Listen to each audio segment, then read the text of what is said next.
Breaking news. Welcome to today's headlines. Nnamdi Kanu knows fate on terrorism charge. April 8. Nnamdi Kanu knows fate on terrorism charge. April 8.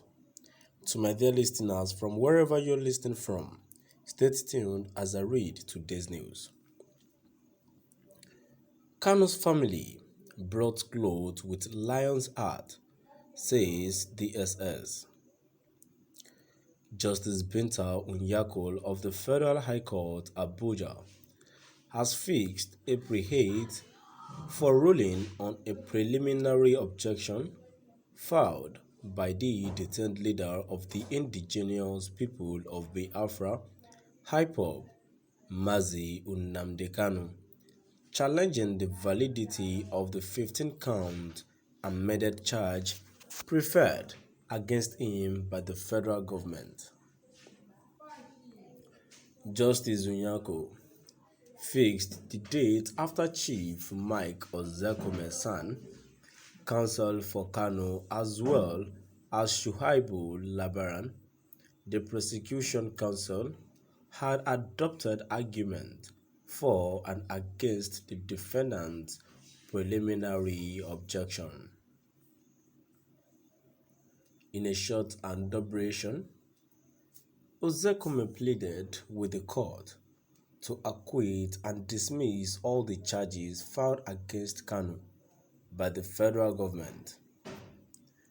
At a resumed trial on Wednesday, Ozekhome argued that the 15-count amended charge was defective and baseless.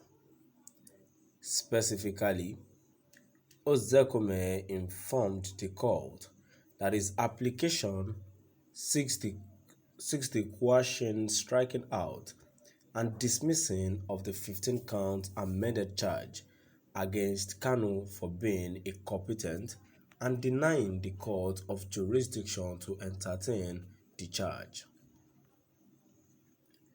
The application, with 34 grounds and supported by a 36-paragraph affidavit, Ozekhome said, also seeks for an order acquitting and discharging Kanu for want of jurisdiction and defective, baseless, and incompetent charges. Ozekhome adopted his application and asked the court to quash, strike out, and dismiss the entire charges. He asked the court to look at the entire ground and affidavit from paragraph 5 to 36 of notice of preliminary objection, etc. The defendant was unlawfully and traditionally brought to Nigeria against his will and in flagrant violation of international protocol on extradition. However, the prosecution counsel has asked the court to discountenance Kanu's objection and proceed to order him to enter defense. We wish to state emphatically and particularly in paragraphs 7, 8, 9, 25, 26, 27, 28, and 29 and 30 of the affidavit in support of the motion as going into the substance of the case yet to be heard, Labaran said. Meanwhile, the director of legal DSS told the court that family members of Kanu brought a cloth with a lion's heart, which offends our standard operating procedures. The DSS was responding to the court's question on why Kanu still wore his white Fendi designer clothes to court. Ozekhome had complained that despite the court order, the DSS had refused Kanu to change clothes. However, Justice Unyako asked the defendant, Mr. Kanu, "What type of clothes do you want to wear?" "I want to wear the clothes of my people, Isi Agu," Kanu replied. Responding swiftly, the judge said that the kind of clothes cannot be worn in my court.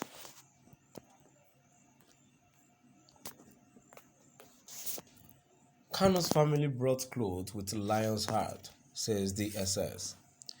Justice Binta Onyakol of the Federal High Court, Abuja, has fixed April 8 for ruling on a preliminary objection filed by the detained leader of the indigenous people of Biafra, IPOB, Mazi Nnamdi Kanu, challenging the validity of the 15-count amended charge preferred against him by the federal government. Justice Onyako fixed the date after Chief Mike Ozekomesan, counsel for Kanu, as well as Shuaibu Labaran, the prosecution counsel, had adopted argument for and against the defendant's preliminary objection. In a short adumbration, Ozekome pleaded with the court to acquit and dismiss all the charges filed against Kanu by the federal government. At a resumed trial on Wednesday, Ozekome argued that the 15-count amended charge was defective and baseless. Specifically, Ozekome informed the court that his application seeks the quashing, striking out and the dismissing of the 15-count amended charge against Kanu for being incompetent and denying the court of jurisdiction to entertain the charge. The application, with 34 grounds and supported by a 36-paragraph affidavit, Ozekome said, also seeks for an order acquitting and discharging Kanu for want of jurisdiction and defective, baseless, and incompetent charges. To my dear listeners, finally we've come to the end of our today's news. Please do drop by at the comment section and let's know what your view is all about. Thank you for listening.